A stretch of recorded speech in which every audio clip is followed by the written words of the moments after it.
Texuyo es un puente entre Perú y Silicon Valley para las ciencias, tecnología y educación. Y nosotros sabemos muy importante, nosotros sabemos que la ciencia es muy importante en estos tres componentes. Por eso hoy día hemos invitado al doctor Carlos Bustamante, profesor peruano en el Departamento de Biología Molecular y Celular, Física y Química en la Universidad de California, Berkeley.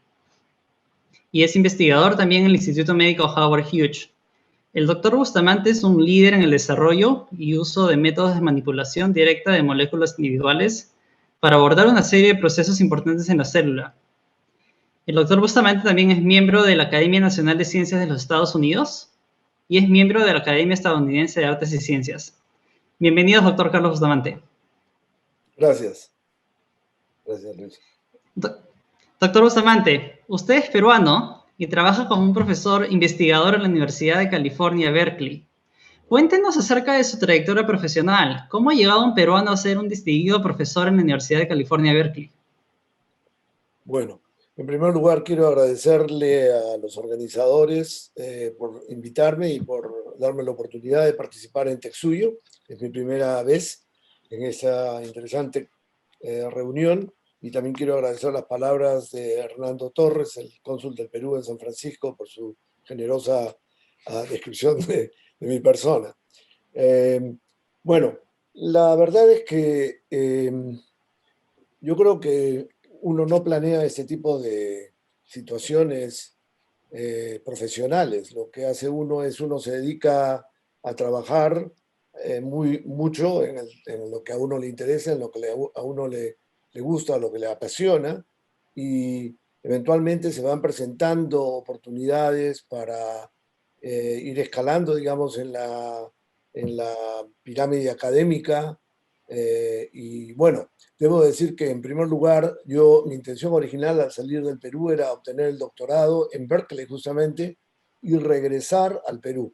Desgraciadamente me tocó regresar cuando empezaba los problemas con Sendero Luminoso y la economía estaba destruida, no había posibilidades de regreso y tuve que quedarme en Estados Unidos. Entonces eso ya significa un cambio de planes. Y luego el otro cambio de planes fue que al quedarme ya en Estados Unidos tuve que buscar un trabajo. Al principio este trabajo fue en una universidad como la Universidad de Nuevo México, que no es, digamos, del primer grado en Estados Unidos, pero era el único trabajo que se me presentaba. Entonces de ahí me ofrecieron un trabajo en la Universidad Johns Hopkins y en la Universidad de Oregon, y escogí ir a Oregon. Y eventualmente el año 98 me ofrecieron un trabajo como profesor en la Universidad de California, aquí en Berkeley. De modo que eh, quiero decir que, aunque me gustaría decir que todo fue planeado, no lo fue. En cierta forma, yo creo que uno toma oportunidades que se le presentan, cómo se le presentan, tratando de vamos a decir, tratando de tomar decisiones racionales, que no siempre lo son completamente racionales, ¿no? Así es, y creo que sí, muchas de las historias que hemos escuchado acá en Silicon Valley de ingenieros, de personas que han venido por acá, tienen eso en común, que nunca lo planearon. No fue algo que decidieron, bueno, el próximo año me mudo y trabajo allá, sino muchas cosas han pasado a lo largo del camino y es cuestión de cómo se han tomado esas decisiones. Doctor Bustamante, usted es un investigador en los Estados Unidos. Y también es parte del ámbito académico de las ciencias en los Estados Unidos. Ha ganado premios a lo largo de su trayectoria como investigador. Pero cuéntenos, ¿qué es ser un investigador? ¿Y qué rol tiene la investigación científica en el desarrollo de un país? ¿Cuál es su opinión en ese sentido? Bueno, yo diría que un investigador científico es una persona que está entrenada o que ha sido entrenada durante su periodo de educación como estudiante de ciencias, ha sido entrenada para pensar. Ha sido entrenada para pensar problemas de una manera sistemática, para aprender a hacer preguntas, que son las preguntas cruciales frente al planteamiento de un problema, y aprender también a resolver o responder esas preguntas. Entonces, yo creo que un científico, un investigador en ciencias es una persona que es un profesional del pensamiento riguroso, de acuerdo con el método científico, que involucra observación, formulaciones de hipótesis, falsamiento de esas hipótesis y experimentos o diseño de experimentos que permiten corroborar o por lo menos constatar que la hipótesis sigue siendo válida. Entonces, digamos, ese es lo que es un investigador y eso es lo que hacemos. En mi caso, yo trabajo en el área de la biofísica y la bioquímica y la biofísica molecular y nos interesa estudiar cómo se comportan moléculas muy importantes dentro de la célula en procesos tan importantes como es la replicación del ADN de generación en generación o la copia, la expresión génica por la cual la información que está en el ADN, en el núcleo celular, sale del núcleo celular en la forma de una fotocopia, digamos, un facsímil, que es la molécula de ARN, y la ARN que sale del núcleo puede ser leído ya en el citoplasma de la célula para producir proteínas que son la última expresión de la información genética del núcleo en el fenotipo, digamos, en las características morfológicas y funcionales de la célula. Entonces, eso, digamos, es el tipo de trabajo que hago yo como investigador. Y ahora la última parte de su pregunta, que es, bueno, ¿cuál es la importancia de la ciencia en el desarrollo de un país? Yo diría que la ciencia es de una importancia esencial porque el problema es que no vivimos en el siglo XIV, no vivimos en el siglo XVI, estamos viviendo en el siglo XXI y obviamente estamos acostumbrados a usar la tecnología del siglo XXI. ¿Y de dónde sale esta tecnología? Bueno, sale de países que han hecho la investigación y luego la aplicación tecnológica para poder desarrollar esa tecnología. Y entonces un país que quiere poder diversificar su economía, que quiere poder llevar adelante, digamos, un proceso de aumento de la riqueza global de su población, que creo que es el objetivo de todos los países, tiene que considerar que no puede ser un país que es un consumista de la tecnología del siglo XXI, pero un productor de la tecnología del siglo XVIII. O sea, esa es la situación que hay que tratar de evitar y en la cual muchos países caen. Somos productores de tecnología del siglo XVIII, pero consumimos tecnología del siglo XXI. Entonces tenemos que cerrar ese gap, esa distancia entre nuestra capacidad como sociedad de producir ciencia y tecnología y nuestra capacidad como sociedad de consumirla, que siempre, por supuesto, es mucho más fácil.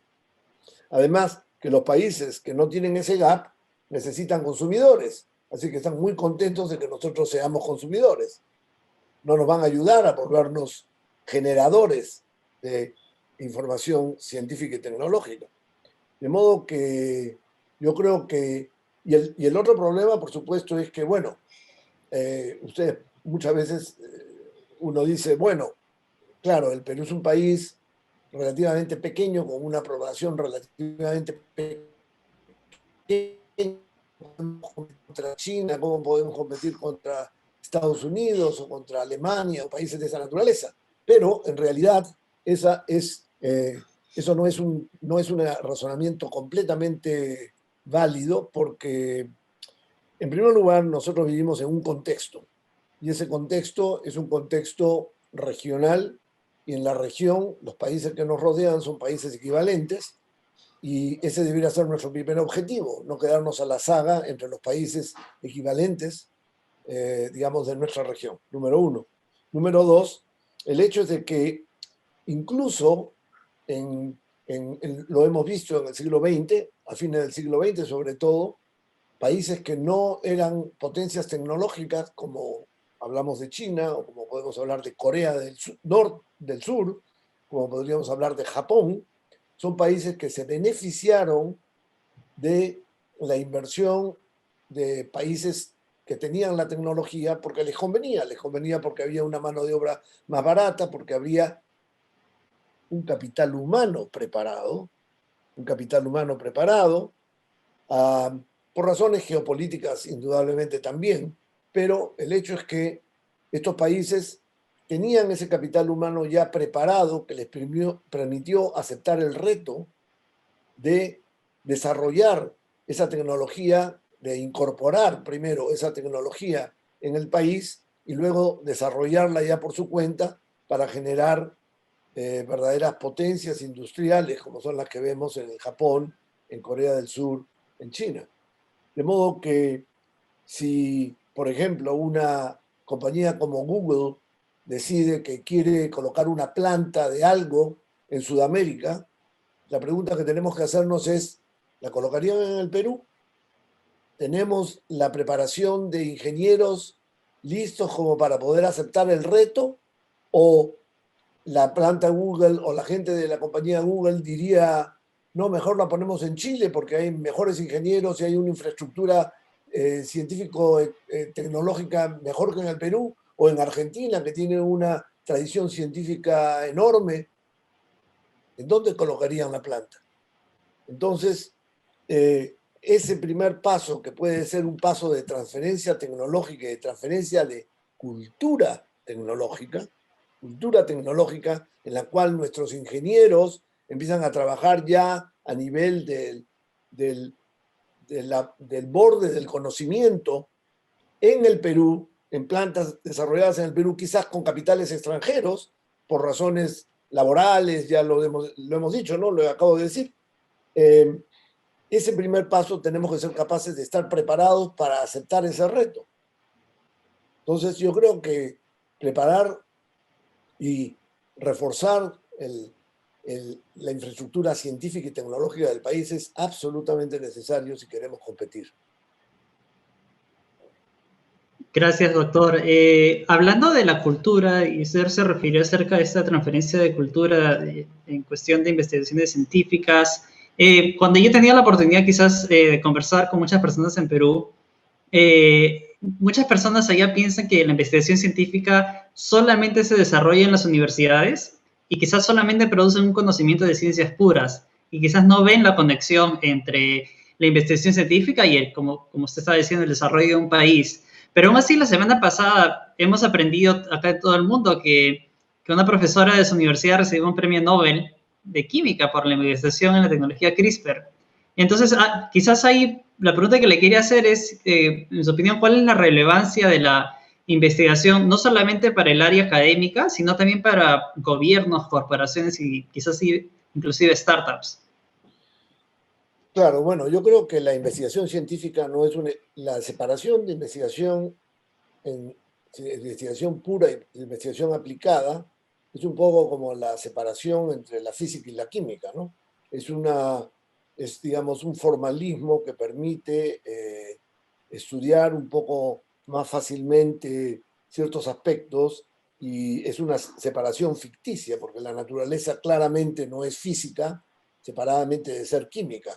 La naturaleza es físico-química y físico-química y biológica, ¿no? Entonces, la separación entre biología, física y química es una separación artificial que hacemos desde el punto de vista puramente académico para poder dedicar nuestros esfuerzos a ciertas áreas que requieren un énfasis mayor de las matemáticas o de los experimentos en química húmeda o, digamos, con seres vivos. Pero lo mismo sucede, yo creo, con ciencia y tecnología. Es un continuo y me agrada mucho que haya mencionado el caso de mi colega Jennifer, quien ha ganado el Premio Nobel de Química este año, Jennifer Doudna. Ella empezó trabajando en un problema puramente lo que podríamos llamar ciencia pura. Estaba interesada en un oscuro mecanismo de inmunidad de las bacterias cuando son infectadas por viruses. Los virus que infectan a bacterias se llaman bacteriófagos y los bacteriófagos entran en la bacteria, introducen su material genético, su DNA o su RNA, y este material genético, y luego toman toda la genética de la célula. Y las células estas bacterianas, como la Escherichia coli, las células que están en nuestro intestino, en fin, las células que hay en todo el planeta, de tipo bacteriano, han desarrollado a través de la evolución mecanismos de inmunidad, en las cuales ellos toman un pedazo del gene digamos, del invasor, y lo copian y lo introducen en su propio genoma, y luego utilizan esa información para generar un proyectil, vamos a llamarlo así, molecular, en el cual usan un pedazo de ARN que es complementario al DNA del invasor, cuando el invasor vuelve a entrar, y luego una proteína que lleva esta complementariedad, o permite esta complementariedad, la Cas9, y luego cuando encuentra esa zona dentro del ADN del invasor, lo corta. Y de esa manera elimina al invasor, básicamente, porque la información genética depende de la continuidad lineal de la información genética en el ADN o en el ARN. Si usted corta el ADN o el ARN, se acabó la información genética, ya no es la misma. Hay un salto cualitativo, digamos, en la calidad de la información y en la cantidad de la información.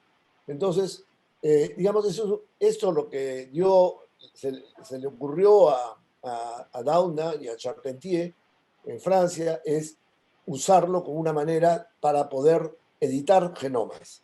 Y entonces, si nosotros sacamos esa molécula de proteína que tiene un ARN que lo lleva, que es el guiding RNA guía, y modificamos el ARN guía con una secuencia que nos permite cortar un ADN distinto en cualquier otra condición, pues podemos cortarlo y cortar el ADN y luego unir y volver a, en otras palabras, editar los genomas. Entonces, esto es una tecnología de un gran poder tecnológico, y, como verán, exclusivamente nació de un problema prácticamente, digamos, que podríamos decir oscuro, puramente un problema que solamente un científico interesado en las posibilidades de trabajar con ARN pudiera haber tomado. Y ella lo tomó y se le presentó esta posibilidad, y ahora tenemos que es una tecnología poderosísima, y que le ha permitido ganar el premio Nobel, y además que va a tener una gran aplicabilidad en la genética molecular, ¿no? Qué increíble. Sí, estuve leyendo mucho acerca de eso en las noticias, y algo interesante, bueno, quizás que me gusta hacer a mí cuando veo noticias de investigaciones científicas, es buscar la publicación en sí, ya que muchas de estas publicaciones son públicas. Cualquier persona puede buscarlas en el internet y leerlas. Y hay algo interesante que quería preguntarle a usted, hablando un poquito de esta transferencia de cultura de la investigación científica en Estados Unidos o en el mundo, y la transferencia de esta cultura a Perú. Es cuando uno ve en un artículo que se publica de investigación científica y ven los autores, se ven que los autores son de diferentes universidades o inclusive compañías y universidades. Y hay esta cultura de compartir la información que se descubre, y no dejarla encerrada dentro de una organización.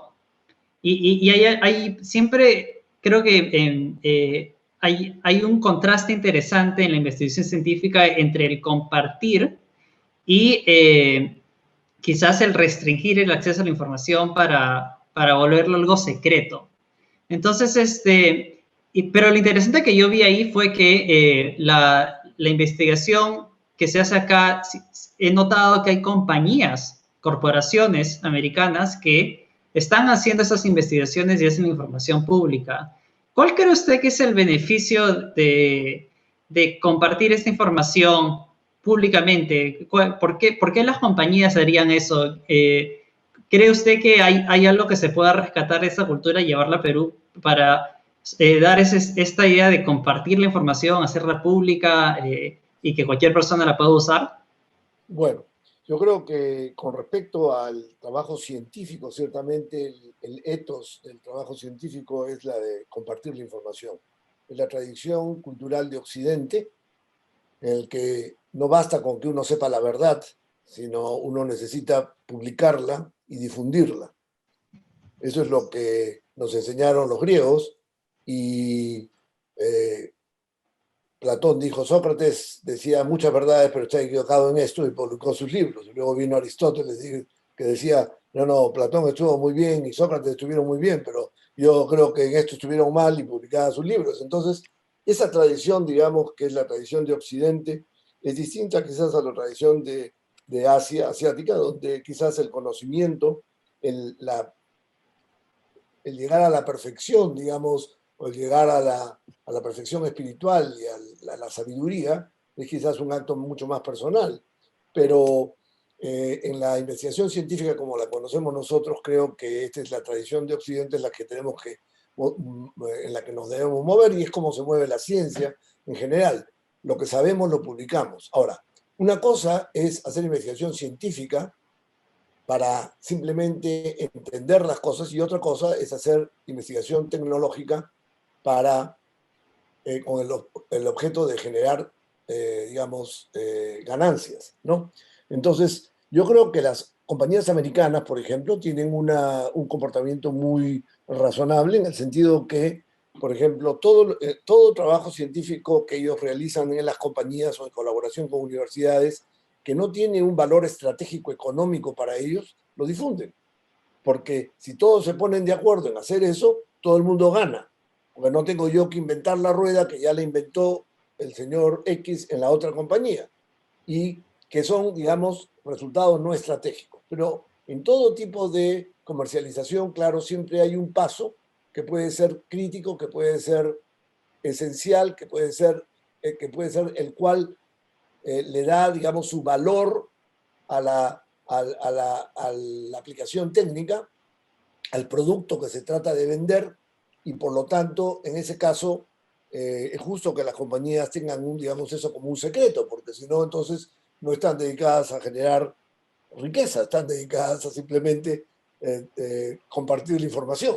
Entonces, creo que hay un punto, digamos, que hay que aprender a separar y que las compañías saben perfectamente. A mí me ha tocado en muchas oportunidades colaborar con um, eh, compañías que tienen objetivos con fines de lucro y eh, hemos firmado contratos en los cuales yo me enteraba de cosas, de secretos de la compañía, pero claro, me obligaba, digamos, legalmente a no difundir esta información más allá de mí mismo, digamos. Entonces, ese tipo de protecciones son naturales y razonables, pero claro, eso no significa que no haya compartición, digamos, de información de otro tipo, que no es, digamos, de tipo estratégico para la economía, para las finanzas de la compañía. Tiene razón, sí. Nos ha llegado una pregunta del público, y si tienen preguntas las pueden poner en los comentarios si nos están viendo por Facebook o por YouTube. La pregunta que nos ha llegado es la siguiente. Doctor Carlos Bustamante, ¿cuál sería su mensaje para alguien de colegio que le gustaría seguir investigación como una carrera? ¿Cómo comienza eso desde Perú y qué posibilidades tiene en el mundo? Claro. Bueno, en primer lugar debo decir que si te gusta la investigación y quisieras dedicarte a ser un investigador, pues te felicito y bienvenido. Creo que lo que tienes que en primer lugar decidir es qué área de la investigación te interesa, qué área del conocimiento te interesa. Si quieres hacer física, si quieres hacer química, si quieres hacer biología, qué tipo de biología, biología molecular, biología de sistemas, etc. Eso en primer lugar. Y luego, bueno, intentar entrar a obtener un bachillerato en ciencias es muy importante y eso lo puedes hacer en el Perú. Los programas en el Perú de bachillerato son bastante razonables. La preparación es muy buena en varias universidades. Tenemos ciertas desventajas desde el punto de vista de los laboratorios con respecto a los laboratorios americanos, pero en cambio creo que tenemos algunas ventajas desde el punto de vista, digamos, de la dedicación de los profesores a la enseñanza en el Perú. Y por lo tanto, es posible que eso compense en cierta forma, digamos, la falencia que podemos tener a nivel de laboratorios. Número uno. Número dos, yo diría que es importante que, que cuando estás en el bachillerato trates de entrar a un laboratorio dentro de la universidad a hacer investigación en el campo que te interesa. Eso es muy importante porque eventualmente, si quieres realmente ser un investigador, vas a tener que obtener un doctorado, y ese doctorado probablemente va a ser, y es mejor que sea fuera del Perú, y entonces en cualquier país donde puedas hacer un doctorado, que te puedan dar un doctorado de alta calidad, te van a pedir que ya como no estudiante, como estudiante no graduado, o sea, como estudiante del bachillerato, perdón, como el estudiante del bachillerato haya hecho ya investigación científica en el bachillerato. Entonces, eso es muy importante. Y luego, eventualmente, aplicar a una universidad extranjera para tratar de ser admitido con una beca para estudiar en el extranjero. Ese es digamos, el patrón. Muchas gracias. Y una última pregunta ya para cerrar. Me gustaría preguntarle qué sugerencia usted le podría dar a la comunidad profesional y académica peruana que esté en Perú y que está acá en Silicon Valley con respecto a la cultura de la investigación científica. Bueno, yo voy a hacerles dos comentarios que más o menos lo tenía pensado mientras conversábamos de otras cosas. Lo estaba pensando mientras conversábamos de otras cosas.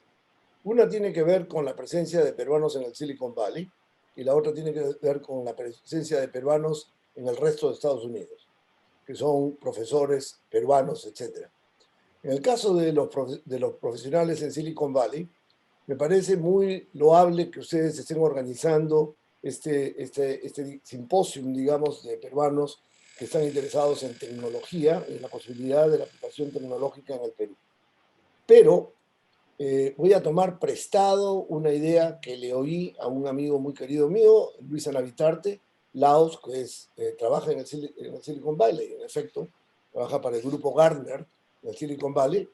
Y Luis, Lucho, tuvo hace muchos años una idea que me parece a mí que es en realidad una idea genial, que es que el gobierno del Perú debiera organizar tener una oficina oficialmente en el Silicon Valley que le permite a los peruanos que están en el Silicon Valley tener un acceso directo al sistema de gobierno en el Perú. El problema que les ocurre a ustedes como ingenieros, como científicos, como técnicos que trabajan en Silicon Valley, es el mismo problema que tenemos nosotros, los científicos peruanos que estamos aquí en Estados Unidos, que estamos en principio desconectados del Perú. Nuestra vida diaria no transcurre en el Perú. Nuestra vida diaria está separada y pensamos en el Perú, pensamos al Perú, tratamos de ver cómo podemos ayudar al Perú, pero para que pueda haber ese acoplamiento entre nosotros los que estamos afuera y el Perú mismo, se necesita un transductor. Y me parece a mí que su idea de crear una oficina nacional del país en el Silicon Valley que represente, digamos, que permita al gobierno tener acceso a información tecnológica rapidísima de peruanos que están acá en el Silicon Valley y viceversa, que le permite a los peruanos tener acceso a las posibilidades de aplicación de su tecnología en el Perú, eso debiera ser, digamos, tomado en cuenta muy, muy seriamente. Entonces, quiero prestarme la idea de Lucho, de Luis, mi amigo, para ponerle eso en la mente a ustedes, porque creo que es una idea muy positiva. Y justamente a propósito de eso, voy a decir que hace unos pocos años, después que le oí yo la idea, nos enteramos que Chile ya tenía el gobierno de Chile tenía ya una oficina en el Silicon Valley. Así es que la idea no era tan absurda y la han empezado nuestros vecinos del sur. Y con respecto a los peruanos que estamos haciendo ciencia y que no estamos en el Silicon Valley aquí en Estados Unidos, digamos, por decirlo, pero puede ser también igual en otros países como en Europa.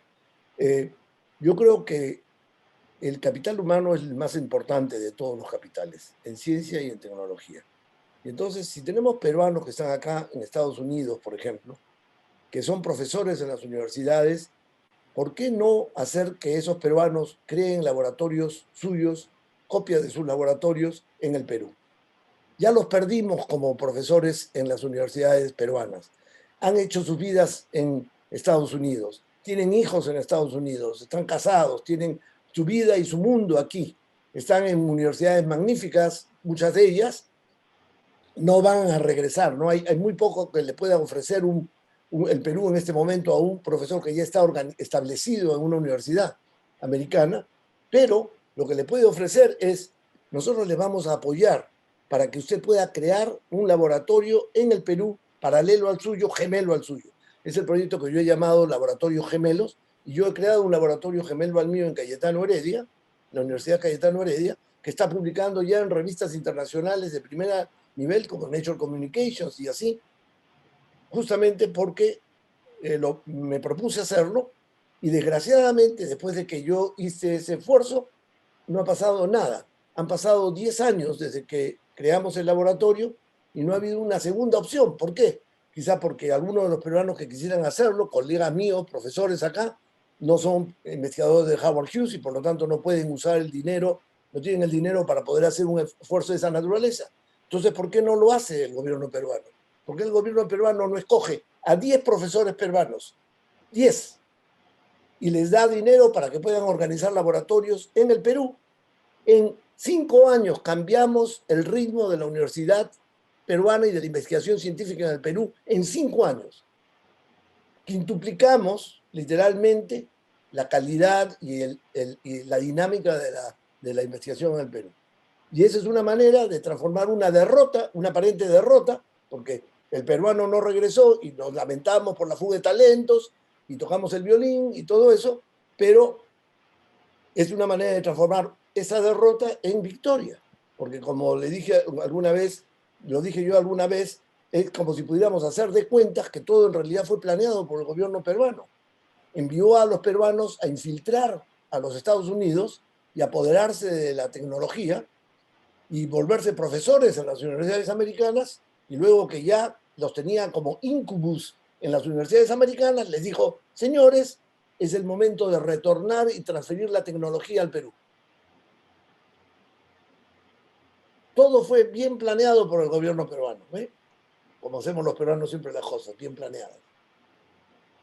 Entonces, ¿cuál es la diferencia entre una narrativa y la otra narrativa? La única diferencia es que en un caso hay una voluntad y una visión de darse cuenta que tener peruanos en universidades americanas es una posibilidad de poder generar ciencia, información, tecnología en el Perú, y la otra es simplemente decir, ah, se fueron y vamos a seguir llorando el plañiderismo y tocar el violín.